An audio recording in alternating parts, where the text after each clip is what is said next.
Chapter 8. Lily. I cannot believe this is actually happening. I've been applying for jobs for weeks, and finally I got a break. After a quick interview, I was offered the position of Art Director Assistant for Palmer Incorporated, the fastest-growing marketing company in the city, and I'm about to join their creative department.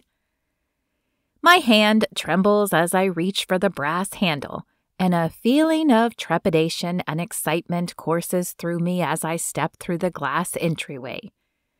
The lobby is huge and airy, and the smell of success hangs in the air like the lemony scent after a fresh cleaning. I do a slow spin to take the space in, even though I'll be seeing it every day from here on out. And then I head toward the customer service desk that sits prominently in the middle of the lobby. "Can I help you?" the woman asks when I reach the desk. She looks as immaculate as the rest of the building. Her reddish hair is pulled back into an efficient updo, but it's not severe, and a smattering of freckles dust her face, though it's clear she's done her best to cover them up. "I'm the new art director assistant for Miss Palmer." The woman gives the briefest of nods and then taps a button on her phone. "You can wait over there," she says, pointing to a small seating area. "Thank you," I say, and make my way over to the plush chairs. But before I reach them, I hear the eloquent and unmistakable voice of Janice Dixon calling my name. Janice is Sarah Palmer's art director and the one who interviewed me. Though not the star of the show, she is a creative genius as well, and I'm looking forward to learning all I can from her. "Lily," she says with a smile when I turn. "I trust you had no issues this morning." She is dressed in a tailored navy pantsuit that looks more expensive than my apartment, which was not cheap, and I suddenly feel underdressed in my slacks and silk shirt. I will have to shop at some thrift stores if this is the level that is expected, at least until my first paycheck arrives. No, not at all. I'm not sure what issues she expected I would have, so I figure this is just her way of making small talk. I'm excited to get started. Will I get to meet Miss Palmer today? Janice hesitates and her gaze drifts away from mine. "Of course. I'll introduce you as soon as we get up there. You may not work directly with her for a while, though. She's very busy and generally only meets with department heads." Oh. A twinge of disappointment burgeons in my stomach, but before I can say anything more, Janice begins walking toward the elevators, her heels clicking authoritatively on the marble floor. My flats barely make a sound, and I make a mental note to add heels to my list of purchases. As if it senses her presence, the elevator opens as soon as she approaches, and I clutch my bag as I hurry to follow her. When I step inside, I'm confronted with images of myself, as the entire interior of the elevator is mirrors. As we rise, our reflections seem to stretch into infinity, and I stand a little straighter, determined to show that I belong here. Now, if I could just do something about my curls. I reach up to brush one of the errant curls back in place, but it bounces right back in defiance, and I sigh. My curls have always had a mind of their own, but that's a problem for another day. "Remember, just a moment," Janice says, as the elevator announces we've arrived at our destination. She checks her watch and then strides out of the elevator. For a woman who is supposed to be an artist, she is surprisingly rigid. I follow, trying to keep up and take in the place as well. The floor is mostly open, with several rooms around the outer edge. Janice heads toward one of the doors and pauses just outside. She turns to me, a serious look in her eye. Let me speak and try not to fawn all over her. I nod, though I'm not sure why she seems so stressed. Sarah Palmer has always come across as nice and down-to-earth during interviews. Is it possible she's really a witch in person? Janice knocks on the door and then pushes it open. Miss Palmer, I wanted you to meet our new associate, Lily.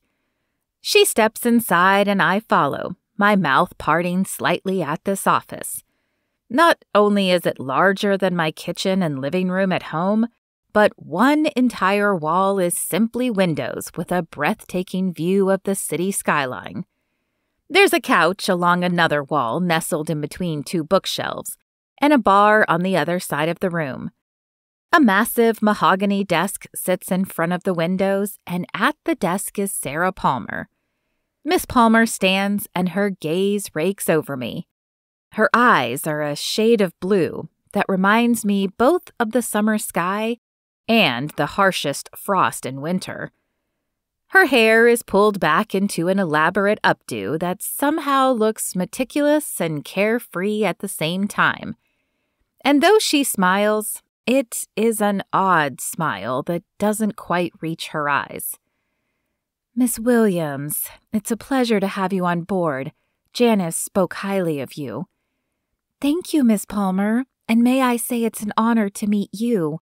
I'm a big fan, and I can't wait to learn from you. I press my lips together to keep from fangirling anymore. Janice did say not to fawn over her, and from the look she's shooting me now, I am clearly failing at that. Well, I'm sure we'll get the pleasure of working together soon, she says, and then her eyes shift to Janice, and it's clear that she wants us to leave. A trickle of unease builds in my stomach. Did I do something to upset her? We'll get out of your way now, Miss Palmer, Janice says, clearly taking the hint. She nods at Miss Palmer and then practically pushes me out of the office. Come on, I'll take you to your office. I follow her, but my mind is still on the interaction with Miss Palmer. Maybe she is having an off day, but she seems so different from the way she appears on TV. Sad or withdrawn or something. Is everything okay with Miss Palmer? I ask, before I have a chance to think the question through. Janice stops and whirls to face me, her face a mixture of impatience and perhaps a hint of anger. She's fine. Why would you ask that? I blink at the harsh tone in Janice's voice. It was an innocent question, and I am shocked by her reaction. Did I make the right decision accepting this job? I'm sorry, she just seems different than what I expected. Janice narrows her eyes at me as if weighing the truth of my words. Then, as if she's realized how over-the-top her reaction was, her face softens. I'm sure she's simply tired. It's a big job to run this company. I have no doubt, I say, nodding. I didn't mean to imply any... Then don't. Janice's tone is matter-of-fact. We don't start rumors at this company. If it's not based in fact, it doesn't have a place here. Is that understood? Yes, I stammer, though I'm beginning to wonder what I've gotten myself into. Good. Here's your office. She points to a door with a brass nameplate that says Claire Cooper.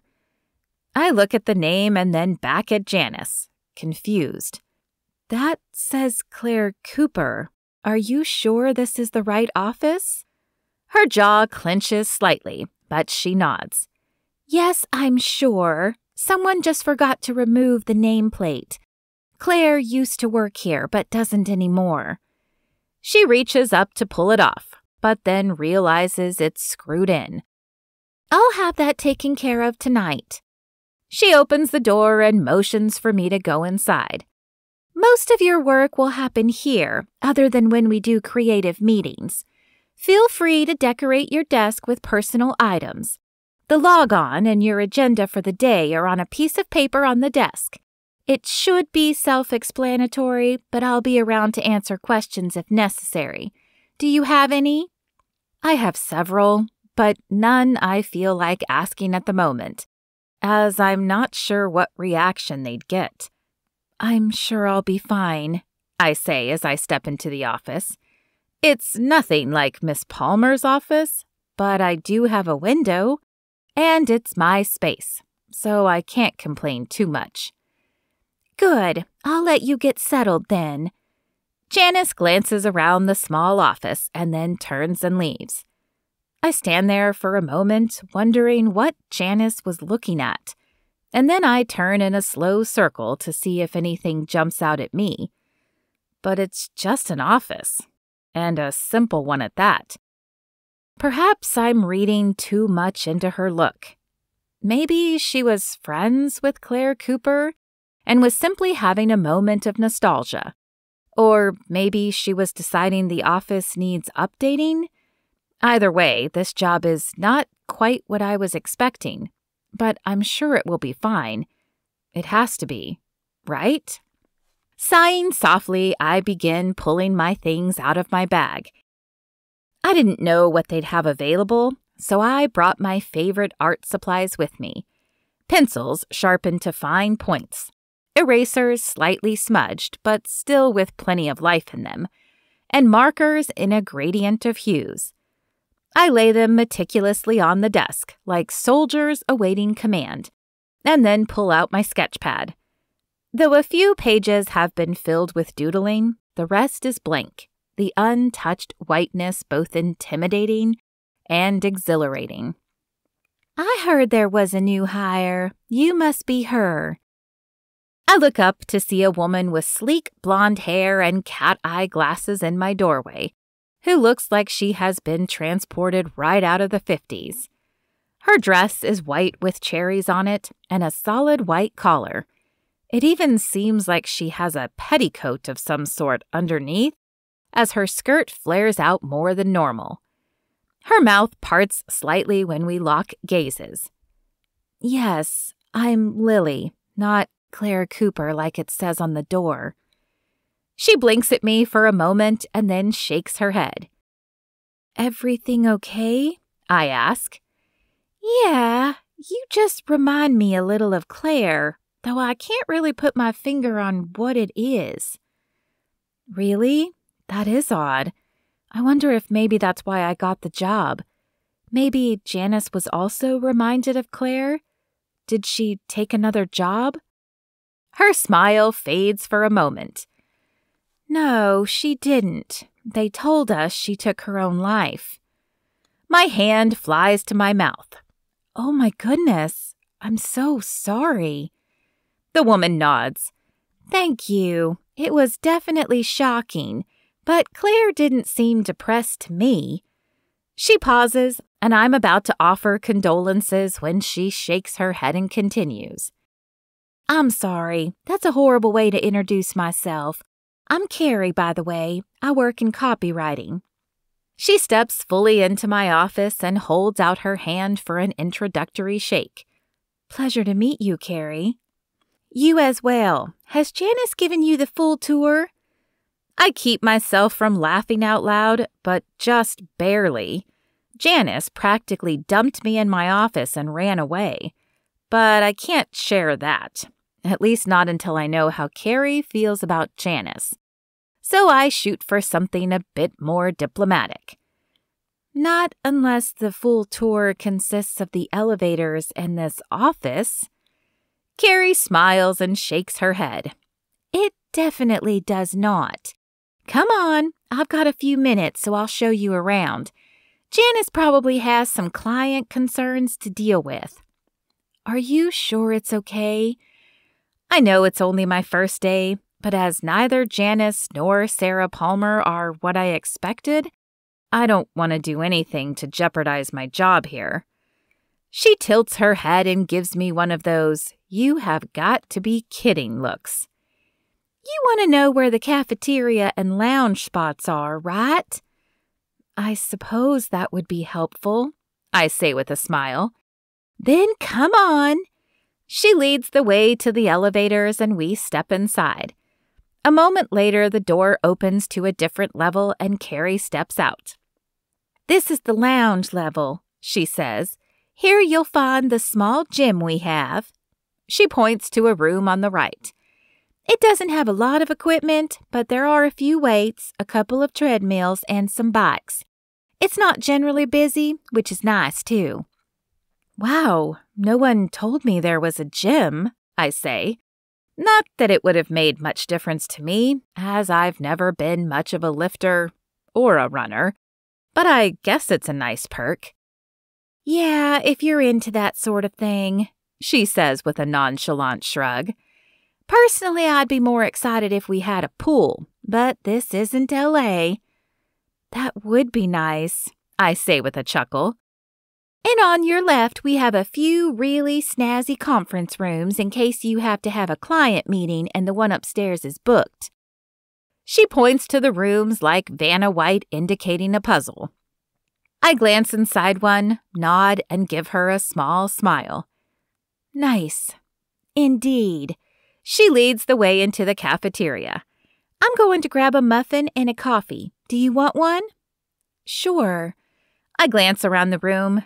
It isn't huge, but there are several tables filled, and the conversation from one of them carries over to me. Did you guys hear about Claire? My ears perk up and I take a step closer. I read the memo, but I don't believe it. Me either. I knew Claire, and there is no way she would take her own life.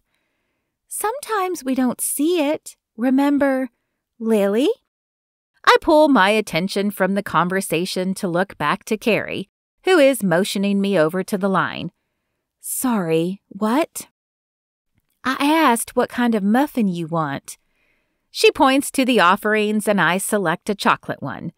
Then we grab our coffees and check out. As we head toward a free table, Carrie looks down at her watch and sighs. I think we're going to have to take this to go. I have to get some copy to Janice by the end of the day.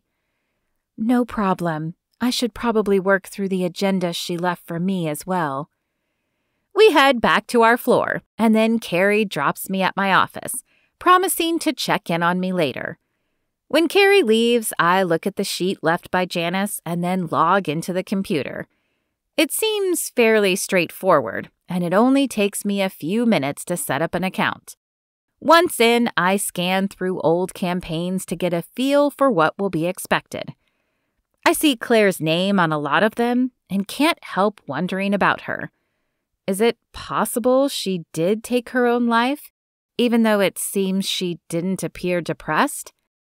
I remember a famous comedian taking his life, and the public couldn't understand it. But his family knew he battled with depression. So why does it seem that no one around here knew that Claire was? Did she not give away belongings like a lot of people do? And what about a note? Although I suppose it makes sense that even if she had left a note, it wouldn't be shared with employees. Still, the thought makes me sad.